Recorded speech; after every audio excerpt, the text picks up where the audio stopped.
Hello, everyone. Welcome back to our Burton Albion England DNA series. Now, you are going to join me at the end of the season here. So I'm going to bring the bad news to you early on. We did not make the playoffs. We fell just short in the end. Well, it got a bit short.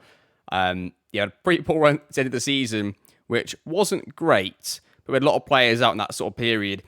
And I guess we'll get right into it now as to why that happens. So what's interesting is around this sort of time, around this sort of like Sheffield United game here, is when the training started to go towards the assistant manager taking over. And I don't think that's the only reason that we dropped points, but it may have made a bit of a difference. So I think that going into next season, I'm going to probably create a specific training for probably the last bit of the season, because whatever we do can't be as bad as that. That was really bad.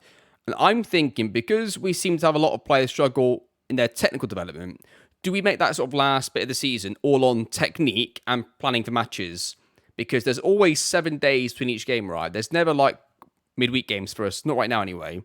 Not Champions League side just yet. So do we do a schedule where it's mainly technique and planning for matches, and that's pretty much it? Because I think that would be the best thing to sort of offset us not getting it. Then that way, I can probably do 2 weeks of the in-game preseason stuff where it's already pre-done in the game itself. Then we do our whole section, our whole 9 months that we normally do. Then for the last little bit of the season, we then do the full technique stuff and try and get a bit of that in. That's what I'm edging towards right now after what I saw at the back end of the season. This tactic is really good at keeping games close, but it's not great at scoring goals. As you can see here, look, 0-1, 0-1, 1-2 in terms of goals scored. Even before that, yeah, you got a 3-1 and a 5-0, but then before that, it was 0-1-0, then a 2-1-1. A lot of games are 1-0, 1-1. So, like, if you get off to a bad start, you can end up in a really bad situation because no form, no morale, and then you're in close games, you might end up losing those. But, yeah, we'll see. We'll see anyway going forward. But that's the end of the season. So what I've decided to do is, rather than show you the last 2 games that meant nothing, basically, we were never going to get there, I've decided to do the end of season now. We'll do an end of season review. We'll review the attributes, and then at the end of this episode, we'll do the September games that we normally do. So that's sort of like that sort of first week of September when we show those 3 games. We'll do that in this episode. So in this episode, you're going to get whole end of season review. The whole preseason will be done off camera, but in this episode, and then we'll finish off with a few games in September. So you sort of get a nice little feel for it there. We won't review the attributes in September. We'll do that in the December episode. So hopefully that works out for everybody. It should be actually a better episode that way. I just thought it was better to do it that way rather than break this up into 2. Let's get it all done in one. And I'll just take me longer to record it because I'll have to do a lot of stuff off camera, but in this episode. But that's fine. I'm happy to do this. I'm really intrigued to see where this goes. Now, in terms of contract, are we going to lose anybody? The answer to that is no. Nobody we want to lose anyway. We're looking pretty good on contracts. I mean, Gavin Pritchard should probably get him on a slightly longer one now before, in case he has a really good like growth spurt here in terms of attributes and stuff. Let's just make sure that we get him locked down. I think maybe 1.5. Would that do? Will he accept this? I need to make sure he gets the optional thing extended as well. You can have that, mate. I have 3 years there. Yeah, he took that. Sweet. Okay. So he's taken that. Everybody else is looking good for contracts right now, so that's pretty good. Okay, so looking at the squad then, I'm not sure where we want to start with this. Who do we want to start with in terms of the review? I'm not going to write the stats in this review, I don't think, because we changed tactics quite a lot again. Let's wait for next season for the stats. I'm going to leave it as it is and ignore the stats. We're going to look at the attributes of the players, and we're going to ignore the stats for now. In terms of like doing a deep dive on it, I actually always analysing the stats myself, but I'm not going to deep dive on it just in today's episode. We could do that at the end of next season if needed. But in terms of the players' development, let's do a development review first, and then let's go and look at the end of season review and all that kind of stuff. So let's start off with, let's go through the goalkeepers really. Aled Harrison, start off with him. Let me make sure I'm out the way for these. I always forget this. Well, obviously not this time. I'm getting better at this after like episode, whatever this is, 30, wherever we're at this point. Right, 6 months will do. So Aled Harrison looked like he was generally doing pretty well, developing, not too much to shout about. So again, I'll look through some of these players, and if there's nothing to show, I just won't show them, I think. But there you go, Aled. There is Kyle Andrew, who has been slowly developing over the last few months and is trending up very, very nicely. I think he's going to be a really good player for us. Being 6'5" as well is always a good sign for a centre-back. Giannis, right, Giannis, you need to improve technically, mate. But don't worry, next season we'll have you covered, Giannis. We've got you covered in the team schedule, I think. So hopefully we get the technicals up on some of the players. Brendan Hughes has just been sensational. Look at that. He just looks amazing. Like he's a bit of a a worker, which, I mean, if his technicals developed at the same rate as his mentals and physicals, he'd be world class. He'd be amazing. He's actually, I actually keep forgetting how good he is. He's really good. Like, he could be anything. We need to get his technicals up. What a box-to-box midfield player he is, by the way. I might have to change his plan and just put him on, like, box-to-box, leave him on it, and make him focus on mainly his first touch and dribbling, and then technique will be second. I think first touch dribbling will be all he's going to do, I think, from now on. Let's take this off. Let's just put him on that for now, because he needs to improve that. He's so good, Brendan Hughes. I don't know. It's come out of nowhere. I didn't expect it. I thought Tom Kiernan would be better than him at one point, but fuck me, he's good, isn't he? I think he's got... How long's his contract? Just the 6 years. Just the casual 6 years. A lot of teams want him. But his release clause is £28 million all up front, so good luck with that, lads. Hopefully nobody activates that, because we do sort of need him. Justin Parker-Trott is the next one on the list. Nothing too much from him recently, which is okay. We'll see how this goes into the next season, but there we are. Tom Kiernan, yes, is slowly developing. Hopefully gets better next season. Was a pretty effective, then really ineffective player at different moments. Again, technicals. I think we need to look at the technical aspect of this, don't we? And that's pretty much it from the first team. If I've not shown a player to you, it's because there's nothing to show. They're not really doing anything development-wise, which tells you a lot about some of the players in the development cycle they're in. I mean, Lee Burley has already had acceleration +2, agility +1. He's already looking like he's going to improve quite a bit, which is interesting from him at fullback there. And that is pretty much all I've got to bring you right this second in any case.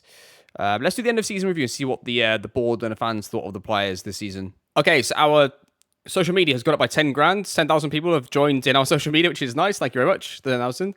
Played direct football is disappointed. Oh dear. Okay. I'll say to the boys, I guess, what, top half? Not in a relegation battle, I'll say that. I'll be happy with that. Good. The lads aren't too upset with me saying that to them. But we'll say it's low, but we're going to aim high, obviously. We'll stay in England. Keep in line with the England DNA. Facilities downgraded. Training facilities. Right, well, I can request to improve them. That's fine. I can't ever change... The one thing I can never change is the youth facilities, though I've noticed. And it still says superb for youth facilities, but I can never change it. It only lets me ever change training facilities. Hopefully they don't go any lower than superb. Yeah, I think I've requested that the wrong time because we haven't got any bank balance. We're about to get another load of money in right now, but I think I've asked it too early. Oh, please get me that influx of money now. Come on, please, quickly, before they say no. Oh, no. Oh, for fuck's sake. You're about to get like a load of money from the Football League, and I think I've just asked them to do that like a week too early. So that's a mistake. If you're wondering where all the money goes, it's whenever I obviously sign a new player, I sign to a bit more wages than they probably would normally get, and we're paying the agents and stuff a lot of money. So, yeah, it's not quite as simple as just signing the players. Like, we've got to offer them a decent amount of money. It's mainly, I'm paying premiums to get them to accept the optional club extension. That's how I'm getting them onto 5, 6, 7, and 8 year contracts, effectively, is by doing it that way and spending more money, which is fine. Normally I have enough money to request facility changes if I need them, but I sort of ruined that one by doing it too early. Okay, so end of season review, the new arrivals, here we go. Well, there's nobody, is there? So let's just go on. The season results, finished 10th. Yeah, that's okay, because I think that's a good target to beat. So I think my target next season would be to either finish 10th or above, if ideally above 10th, or to get more points. Like if we end up in 10th place again, but we get 69 or 70 points, to see some sort of improvement would be nice. And I'm hopeful. I think it's going to matter how we start, though, because of the tactic and the amount of chances it creates. Finances are all down except for sponsorship. Oh, dear. How he lines up. Eventually went to that, yeah. So there you are. It's almost a really good team. It's a half-decent team, that. Accolades. Here we go, then. Fans player of the season was Victor. Young player of the season was Justin Parker-Trott. No mention of Brendan Hughes, incidentally. So there you are. Top goal scorer was John King with 14. Not a lot, really. Most assists was Justin Parker-Trott with 15. Most player of the match was Justin Parker-Trott. Highest average rating was Justin Parker-Trott. Okay. So we've seen the highest average rating from a wing-back. Now, that is a role and a duty, complete with back attack, that hasn't really done well for us in terms of match ratings. So the fact that Justin Parker-Trott can get that is okay, because if he's playing right wing-back, and the left wing-back on inverted wing-back attack is able to get good match ratings, hopefully that stops us having that issue of wing-backs getting poor ratings for us in this. Well, it's not been quite in this tactic, it was more in the previous tactic, but it stops that scenario for us a little bit, which is nice. Nice, dynamic manager timeline. What does it say for us here? Anything? 300 games in charge, building blocks. Okay, there you go. Investing in potential. Okay. He was in our intake, so we didn't really sign on a free, but okay. Yeah, Justin Parker-Trott is... Oh, he was in the Next Gen Award. Okay, interesting. There you are. that is your end of season review. Right, that actually was a bit quicker than I thought it was going to be. So I think what I'm going to do off camera is not only am I going to have to switch on all the training, I'm going to quickly do a schedule now that's going to be based more on technique. I could look at adjusting the current schedules, but I'm not going to this one more year. And the reason is we had such a good run when I changed this tactic with the way that things went. And I don't really want to mess that up again. I want to see us do it 2 years in a row, basically. I want to keep as many variables in place as possible from the start of the season up to the end. And it's the end where we can change things. That's where it went sort of wrong. So I'm going to try that for this year. We're going to go exactly the same, apart from the end bit where we're going to change to more of a technique-based schedule. Hopefully everybody's okay with that. That makes sense to everybody. So let's do that now, off camera, and you'll join me back. When are you join me back? I think you could join me back at the start of next season, because you're not going to see any of this anyway, and then I can show you the routine then anyway. Yeah, so I think what you'll do is you'll join me back. I can't see the fixtures yet, but you're going to join me back in the first week of September or the week before in August. We're going to do 3 matches. We're going to go through the new technical part of the schedule, which is going to go at the back end of the season, and we can review. If anything did happen in the summer, I can let you know. Hopefully nobody's release clause gets activated. That's the hope, and as long as that doesn't happen, we'll be okay. But so that's going to do this for now. And I'll see you in a few months in the game, few seconds in real life. And yeah, I'll see you in a second. And hopefully things have gone well for the first couple of games of the season. Okay, before I forget, somebody's asked me multiple times to show you the youngsters and how they've been getting on. So they've actually done a lot better than this. But this season, our 21s finished 10th in their sort of league, which wasn't great. But the under-18s finished 4th, which is pretty good, above Manchester City. So our under-18s did very, very well. The under-21s not as well, but yeah, finished 4th, really competed well, not too far off Liverpool. So yeah, doing really well in the under-18s, not so well in the under-21s. And they got to the FA Youth Cup semi-final and lost to Chelsea. And they still haven't got to the final yet of that competition. There you are. Somebody kept asking me for it. There you are. There's an update for you on the youth teams. Okay, welcome back, everybody. Yes, next season is here. And we've started off pretty well, actually. We've managed to get ourselves a win in the draw for the first 2 games, and then a win in the cup as well. I'll play the Leeds game off camera and I would take the side, to be honest, because it's not priority, as it never is in this stadium at the moment. And we'll play the Wigan game, the whole game, and MK Dons game all on camera in today's episode. And then I'll change the training after the episode is over. And yeah, looking forward to this, because we had a couple of good games off camera that it's giving a bit of hope, to be honest. We're going to have Aled Harrison out for this one, I think. What's he out with? What's his injury? Just a bruised thigh. Get yourself in there, Aled. You're fine. Get yourself in, son. Right, he's back in the team. We've got Luke Norval, who's really improving. If he can get his positioning up, he'll be our number 1 probably. Him and Aled Harrison are going to be very, very close. In fact, it might be worth selling one of those two, because I could just take the few million. I'm not going to need 2 goalkeepers that good. And I think Mika's a good backup goalkeeper, so it's difficult, really. But yeah, we had a good start. Again, low scoring, which is what we thought might happen early on. And yeah, I thought I'd show you my new technique week that I talked about. So, schedules, custom schedules, technique. Yep, so this is the new weekly routine we're going to do. So we're going to do the normal 9-month routine up until about, I think it's the middle of March. And then the team gets 4 weeks of this. So 4 weeks of all technical stuff here, and then here we do a bit of defending going into the game, but even the defending ones, they've still got heavy technical elements to them. The transition one does as well, even as a primary, and you've got the attack and match tactics. So that should be decent enough on the technical stuff, and there's hardly any physical at all going into that last bit of the season. Just a bit of endurance. That's it. No quickness or nothing else. So that's good. So they do that, and then for the last 2 weeks of the season, which would be the last 2 league matches plus the playoffs, is then we go to our England DNA, the original week schedule that we had that was all about the match. So it had set pieces, attacking and defending, had all of that in. We go to that. So this is how it sort of looks.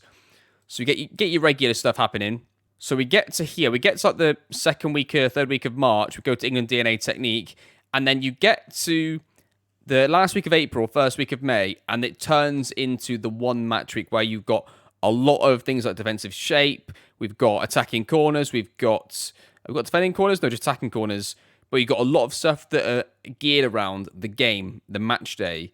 So I could probably change the quickness or something else there, but that's what you get for the last 2 weeks. Then it sort of puts you in a good spot going into the two matches plus the playoffs to try and win if we get there, of course. That's how I've done it for the youth teams. They don't have this. They don't have this section here. They just have this England DNA technique for the rest of the season. So what's good about that is the younger teams effectively getting 7 or 8 weeks of just pure the technique here.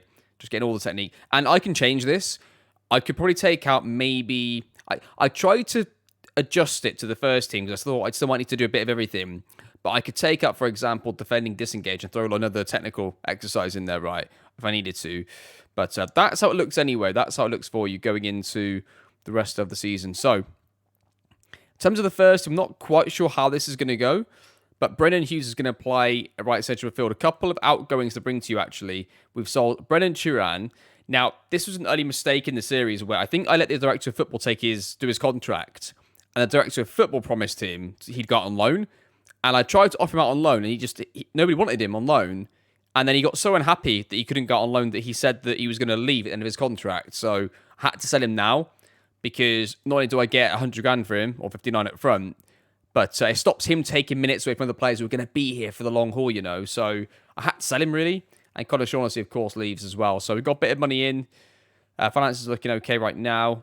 Can't do anything with the facilities just yet, but there you are. You're pretty much bang up to date. Nothing else has really happened. No staff members have really changed, so all looks pretty good there. We're still undefeated, including the friendlies there, which is good. We beat Crystal Palace. I didn't realise that.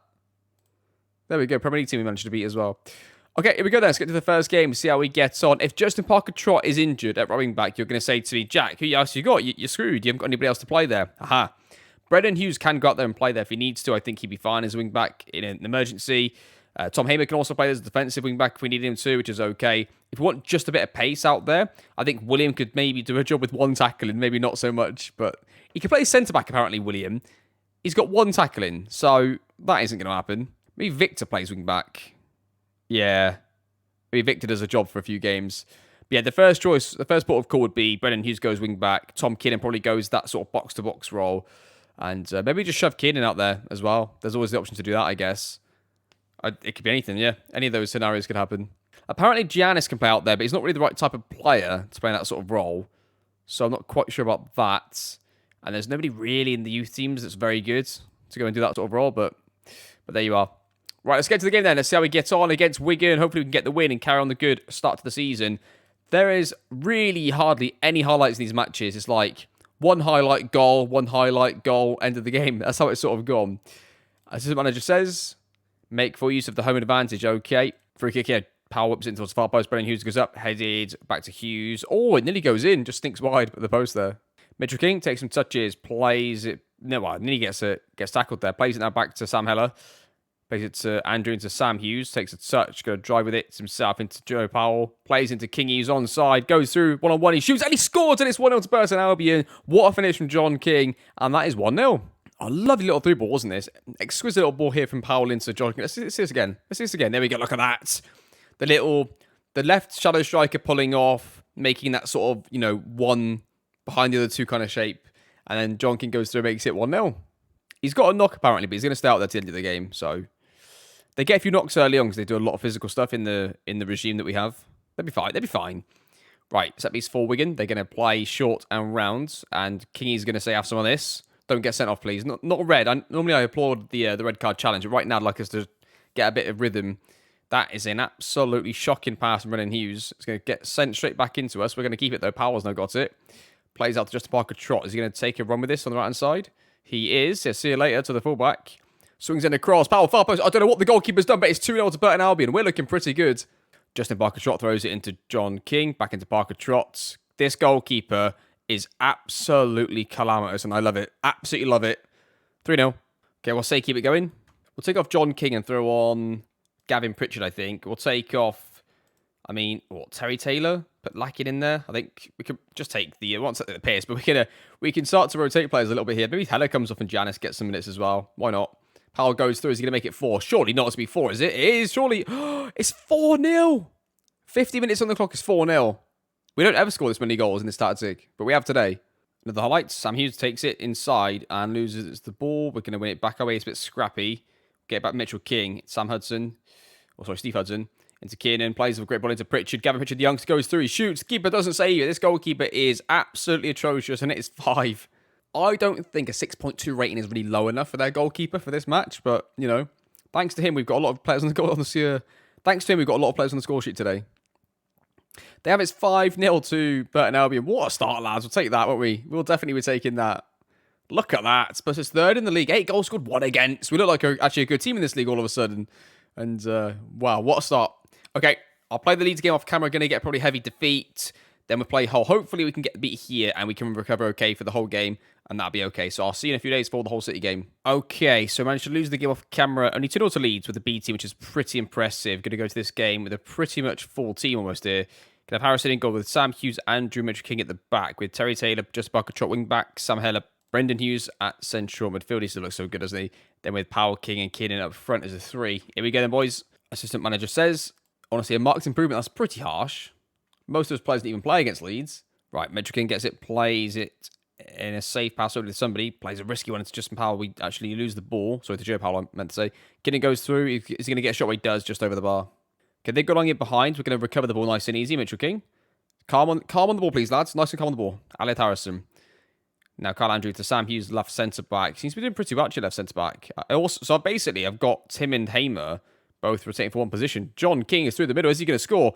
I can't explain why. All of a sudden, he's dangerously scoring goals. 1-0. See, Keenan had a pretty poor moment. He'd have a poor...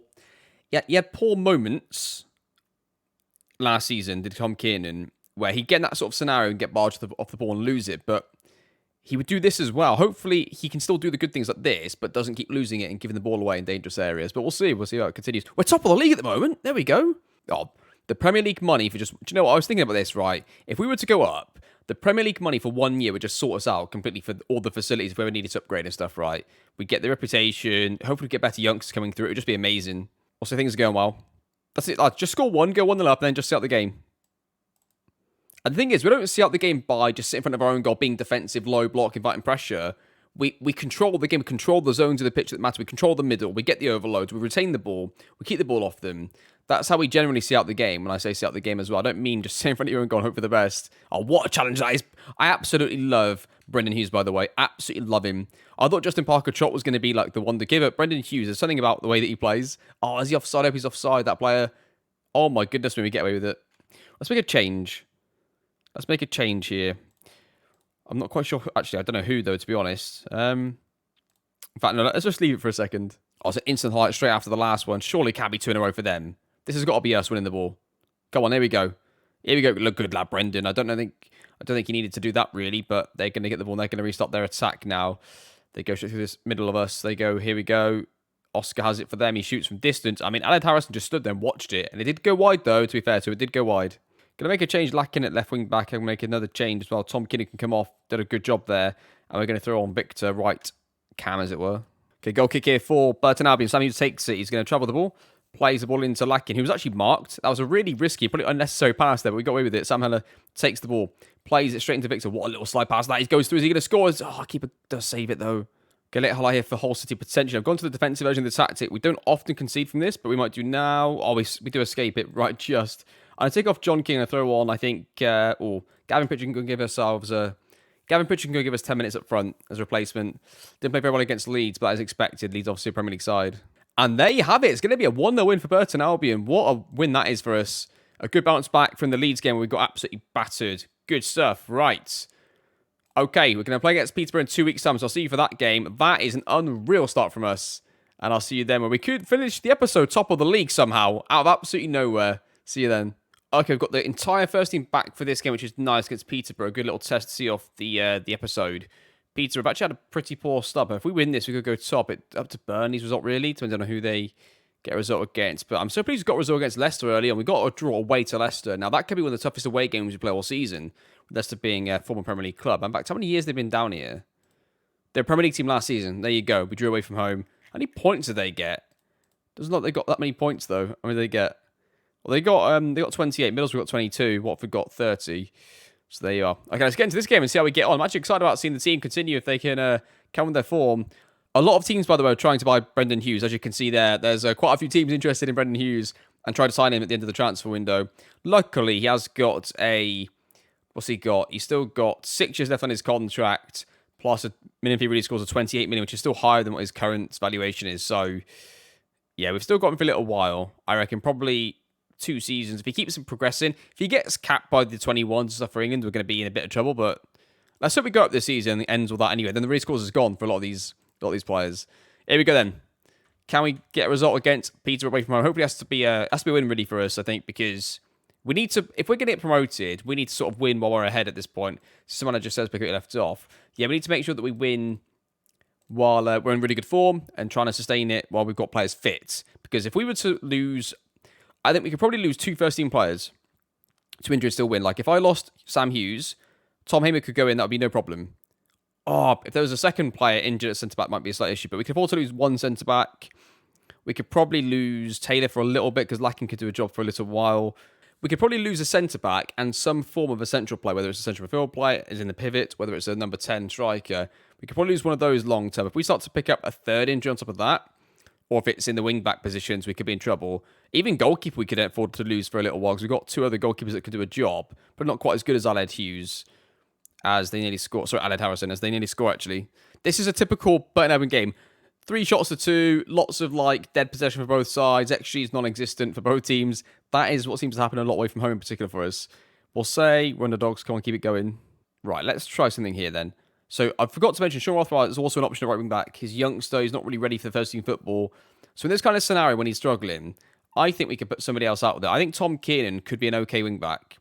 Not a great one though. He's not that quick or agile as he. No, it's going to have to be Brendan Hughes. It's going to have to be. And then we're going to bring on, I think, Victor on the right-hand side and put Kiernan back. That's the most logical thing, I think, to do next for us. If we're trying to win the game. Yeah, I'm not going to chase the game. I'm also not going to take the draw either. We're going to just keep it going as it currently is and see if we can get a winner playing our natural game. As Peterborough have a highlight, they're going to build their attack on the left-hand side. Are we steal with Kiernan? He needs support there with him. He can't go himself, and he loses it. He loses it again in a tough area, which is getting a bit annoying watching him do that. And Peterborough are going to get their attack, I think. They go, I'm behind. It's going to be a Peterborough highlight. They're going to score, aren't they? Yeah. 1-0. So there you are. It's going to finish. Oh, no. There's a corner late for them. Probably going to get a second goal now. Yeah, they do a mistake by Harrison. First one in a while from him. It's going to finish 2-0 to Peterborough. It's a pretty disappointing way to end the episode. Not in terms of just the result, but the performance was really poor in possession in particular. And we lose the game 2-0. Disappointing. I went for it like in a 4-2-4 there towards the end to try and get back into the game, but it was just a little bit too late there. Okay, that's going to do the episode. I don't know where it leaves us, really. That last defeat sort of puts this spanner in the works a little bit, but we've done all right. We're second in the league in the automatic promotion places, and we've given ourselves a chance, haven't we? Our best thing to hope for is, can we finally get ourselves into the playoffs? Can we give ourselves a chance? If we can get into the playoffs, as long as we don't go behind in any match, we've got a chance of then going up in the playoffs, but that's a lot of if, buts, and maybes. But that is going to conclude our episode. That is going to do it. Thank you very, very much for watching. Hope you enjoyed the series. The next one will come back in December. We will do... What we'll be doing here? We'll be doing some form of Derby Middlesbrough Watford. Maybe those 3. Something like that it'll be. Plus all of the attribute review and a recap of what's happened off camera in all these games. But thank you very, very much for watching. Hope you enjoyed the series. And I'll see you all, of course, next time.